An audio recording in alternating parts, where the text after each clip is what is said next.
వెజిటబుల్స్తో ఒక అందమైన గణేశాన్ని ఎలా తయారు చేయాలో నేర్చుకుందాం. Come on, let's get started. ముందుగా మనం వినాయకుడి ఆకారానికి సరిపోయేట్టు ఒక దోసకాయని, కొన్ని క్యారెట్స్ని తీసుకోవాలి.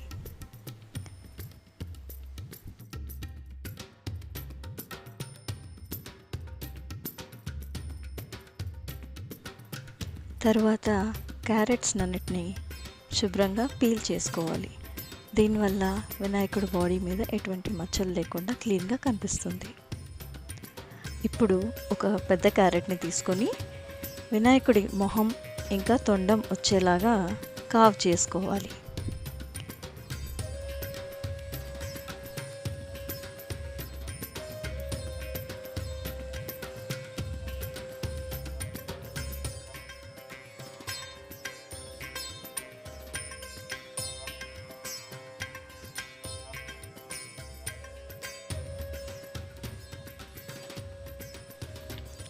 కార్వ్ చేసుకున్న క్యారెట్ని ఇప్పుడు దోసకాయకి ఒక టూత్పిక్ సహాయంతో అటాచ్ చేసుకోవాలి.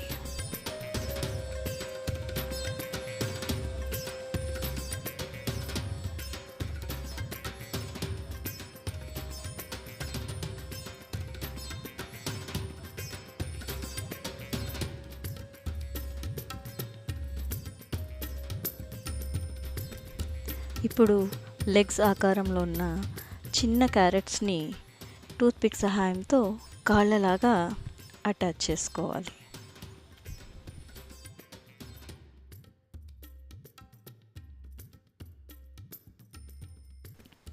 కార్వింగ్లో మిగిలిన చిన్న చిన్న క్యారెట్ ముక్కల్ని మనం వినాయకుడికి చెవుల్లాగా కూడా అరేంజ్ చేసుకోవచ్చు. చూసారా, నేను 2 ముక్కల్ని తీసుకొని చెవుల్లాగా టూత్పిక్ సహాయంతో అటాచ్ చేసుకుంటున్నాను. చెవులు అటాచ్ చేసుకునేటప్పుడు టూత్పిక్ షార్ప్గా ఉన్న ఎడ్జ్ని చిన్నగా కట్ చేసుకొని ఇయర్స్ని అటాచ్ చేసుకోవచ్చు.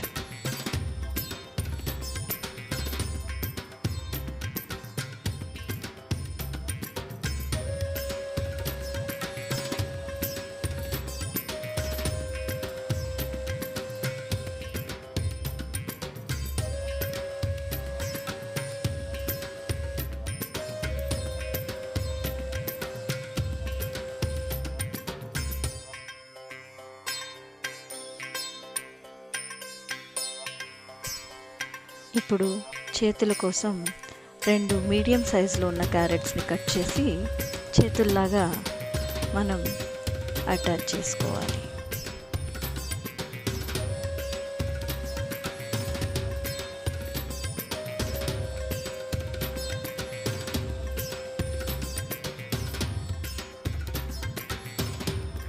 ఈ స్టేజ్లోనే మనం స్వామికి యజ్ఞోపవీతంలాగా ఒక లాంగ్ బీన్స్ని తీసుకొని సెట్ చేసుకోవచ్చు. లాంగ్ బీన్స్ అనే కాదు, మనం స్ప్రింగ్ ఆనియన్ని కానీ లేదా పొడవుగా కట్ చేసుకున్న ఒక క్యాబేజ్ జూలియన్ని కూడా యాడ్ చేసుకోవచ్చు. ఇందాక చెప్పినట్లు మనం క్యారెట్ కార్వింగ్లో మిగిలిన వేస్ట్ పీసెస్ని ఒక హస్తం ఆకారంలో కట్ చేసుకొని కుడి చేతి వైపున అటాచ్ చేసుకోవాలి. ఇప్పుడు ఒక చిన్న వంకాయ ఇంకా స్వీట్ కార్న్ కర్నల్స్ కొన్ని తీసుకొని స్వామికి ఎడమ చేతి వైపున లడ్డూలాగా ఫిక్స్ చేసుకోవాలి. దీనికోసం చిన్న వంకాయని ఒక చిన్న బౌల్ లాగా కట్ చేసి లోపల స్వీట్ కార్న్ పట్టేలాగా ఒక చిన్న హోల్ని చేసుకోవాలి. ఇప్పుడు ఆ వంకాయని ఒక టూత్పిక్ సహాయంతో స్వామికి లెఫ్ట్ హ్యాండ్ సైడ్ ఒక బౌల్ లాగా అరేంజ్ చేసుకోవాలి.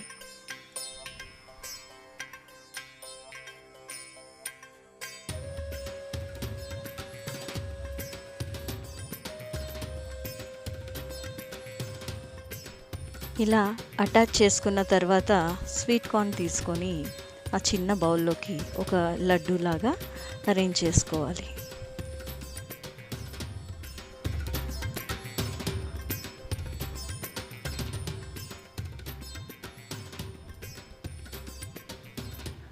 ఇప్పుడు వంకాయ పైభాగాన్ని స్వామికి కిరీటంలాగా మర్చుకోవచ్చు. అంతేనండి, సింపుల్గా మన వెజిటబుల్ గణేష రెడీ. ఒక సొరకాయ ఇంకా ఒక బనానా స్టెమ్తో మనం గణేషకి ఆసనం ఇంకా బ్యాక్ డ్రాప్ తయారు చేద్దాం రండి. సొరకాయని పైన కింద కట్ చేసుకొని నిలువుగా 2 ముక్కలు చేసుకోవాలి. దీంతో మనం వినాయకుడిని కూర్చోపెట్టడానికి ఒక ఆసనం తయారు చేసుకోవచ్చు. అలాగే బనానా స్టెమ్ని కూడా 2 పీసెస్గా కట్ చేసుకొని బ్యాక్ డ్రాప్ లాగా టూత్పిక్ సహాయంతో కదలకుండా అటాచ్ చేసుకోవచ్చు.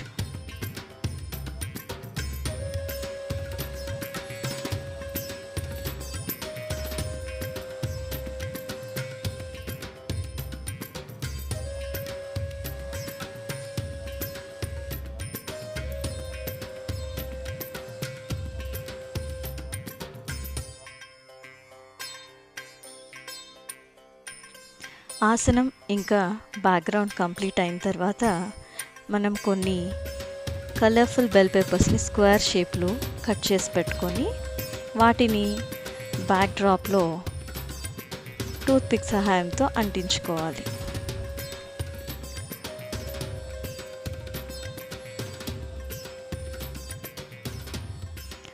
ఈ బెల్ పేపర్స్ని మీరు ఇంకా చిన్న సైజెస్లో కట్ చేసుకొని ఇంకా ఎక్కువ నంబర్లో కూడా బ్యాక్గ్రౌండ్కి అంటించుకోవచ్చు. బట్ నాకు కుదరలేదు కాబట్టి నేను కొన్ని కట్ చేసుకొని అంటిస్తున్నాను. ఇలా ఆల్టర్నేట్ కలర్స్లో తీసుకొని సెట్ చేసుకుంటూ వెళ్తే మనకు ఒక కలర్ఫుల్ బ్యాక్ డ్రాప్ రెడీ అయిపోతుంది. ఇప్పుడు ఒక నీడిల్ అండ్ థ్రెడ్ తీసుకొని చిన్న ఆనియన్స్ ఉంటాయి కదా, వాటిని తామర పువ్వులాగా పైన కింద ట్రిమ్ చేసి సూదిలోకి గుచ్చుకొని ఒక దండలాగా తయారు చేసుకోవాలి. దీన్ని మనం తోరణంలాగా కడతాం.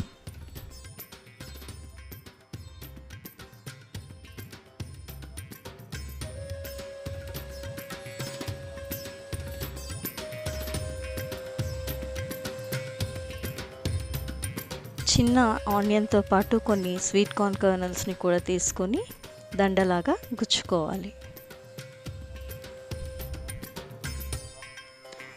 ఇలాంటి దండల్ని మనం 2 సైడ్స్ కోసం తయారు చేసుకొని మధ్యలోకి కొన్ని కరివేపాకుల్ని మామిడి ఆకుల్లాగా గుచ్చుకోవాలి. వాటిని టూత్పిక్ సహాయంతో తోరణం ఇంకా మామిడి ఆకుల్లాగా అరేంజ్ చేసుకుంటే మనకి లుక్ అనేది ఇలా వస్తుంది.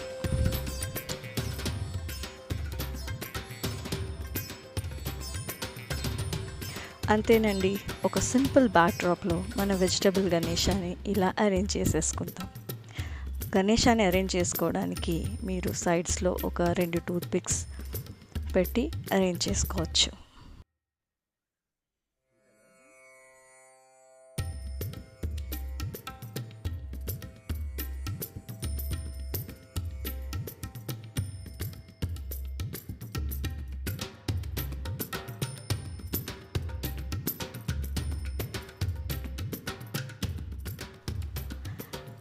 ఎంత చేసినా మనకి మూషికుడు లేకుండా వినాయకుడు కంప్లీట్ అవ్వడు కాబట్టి ఒక బీట్రూట్ని తీసుకొని ఎలుకలాగా అరేంజ్ చేసుకుంటాం. ఎలుకకి తోకలాగా ఒక చిన్న జూలియన్ని తీసుకొచ్చి బీట్రూట్ జూలియన్ని అరేంజ్ చేసి వినాయకుడి పక్కన ఇలా పెడితే వినాయకుడి లుక్ ఎంత కంప్లీట్ అయిపోయిందో చూసారు కదా. అంతేనండి, మన వెజిటబుల్ గణేష రెడీ. వినాయకుడి ఫేస్ ఫీచర్స్ని ఎన్హాన్స్ చేయడానికి ఒక చిన్న బీట్రూట్ ముక్కని నామంగా ఇంకా 2 మిరియాలను తీసుకొని కళ్ళలాగా అరేంజ్ చేశాను. నాకు ఒక బనానా స్టెమ్, అది కూడా చిన్నగా ఉండేదే దొరికిందండి. మీకు కావాలంటే ఇంకా పొడవుగా ఉన్న బనానా స్టెమ్ని 2 స్టెమ్స్ని కూడా యూస్ చేసుకొని పెద్ద బ్యాక్గ్రౌండ్ అనేది క్రియేట్ చేసుకోవచ్చు. అంతేనండి, మన వెజిటబుల్ గణేష కంప్లీట్గా తయారైపోయినట్లే. I hope you like it. Content nachite please like, share and subscribe.